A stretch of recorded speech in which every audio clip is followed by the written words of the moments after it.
Our last senior is Eric Mahaffey, son of Jay and Sharon Mahaffey.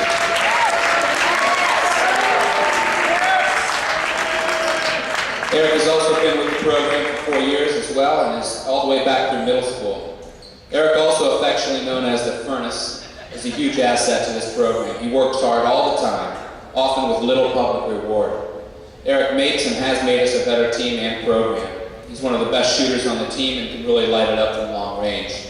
He's an inspiration to the team and much loved by his teammates and fans. Eric is a great student, just like all these other young men out here, and also a great baseball player. Finally, Eric is going to be attending, for the first year anyway, AACC next year.